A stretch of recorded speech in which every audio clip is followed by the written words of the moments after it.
लोकशाही अण्णाभाऊ साठेंचा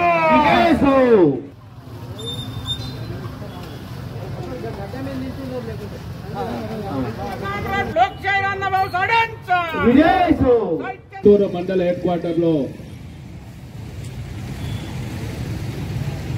దాదాపు మనం ఇక్కడనే ఉంటున్నాం. కానీ అన్నభావు సాటి గారి యొక్క జయంతి కార్యక్రమాలు కూడా గతంలో విగ్రహం లేకుండా కూడా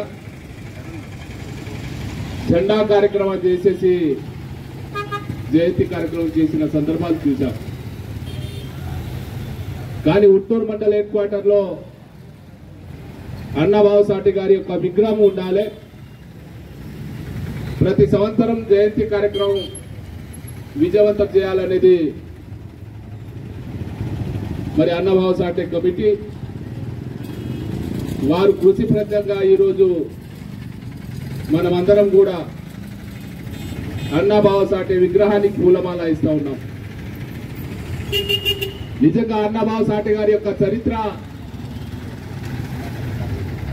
మన అందరినీ కూడా తెలవాల్సిన అవసరం. అన్నా అని భావు, అన్నా భావు రెండు కూడా మరాఠీలో భావు అంటే అన్న, తెలుగులో అన్న అంటే భావు. అంటే ఎందుకు ఈ పేరు వచ్చిందని అంటే అందరి యొక్క మదిలో, అందరి యొక్క సేవలో, అందరి కార్యక్రమంలో ఉండే అన్నభావు సాటి వారి యొక్క చరిత్ర దేశ విదేశాలలో తన సాహిత్య రత్నం పుస్తకాలు కావచ్చు, మరి అదేవిధంగా నవలలు కావచ్చు, పేదరికాన్ని మరి ఎలా నిర్మూలించాలి, పేదరికం నుండి ఎలా బయటపడాలి, మన యొక్క సంస్కృతి సాంప్రదాయం, మానవవాడి యొక్క జీవిత చరిత్ర మరి అనేక సందర్భాల్లో వారు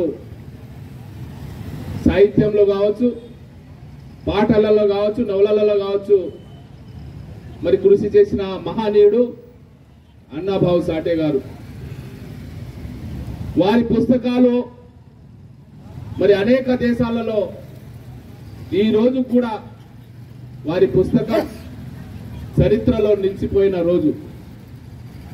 చరిత్రలో నిలిచిపోతున్న వారి యొక్క జ్ఞానం, ఆ జ్ఞానాన్ని మనం కూడా ఇంతో అంతో మన జ్ఞానాన్ని తీసుకొని మన జీవితంలో కూడా మనం ముందుకెళ్లాల్సిన అవసరం ఉంది.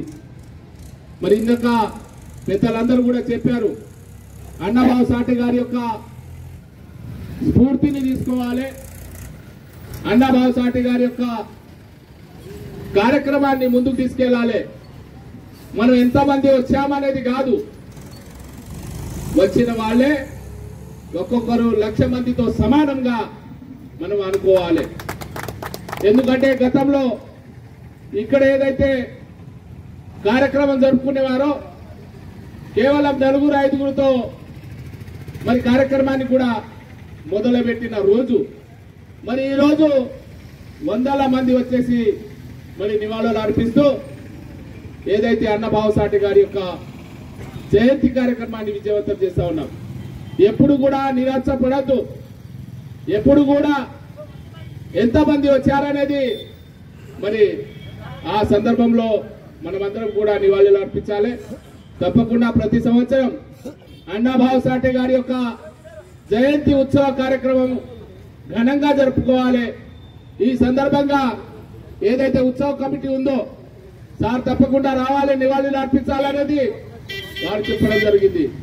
ఏదైతే అన్నభావు సాటే గారు వారు చేసిన సేవలు మరవలేనిది కాబట్టి తప్పకుండా మహనీయుల యొక్క జయంతి కార్యక్రమంలో మనం పాల్పంచుకోవాలి. మనం అంతము కూడా ఒక కుటుంబం, మనమందరం కూడా మిత్రులం కాబట్టి తప్పకుండా ఈ కార్యక్రమానికి రావడం జరిగింది. ఏదైతే ఈ సందర్భంగా అన్నాభావ సాటే గారి యొక్క జయంతి కార్యక్రమం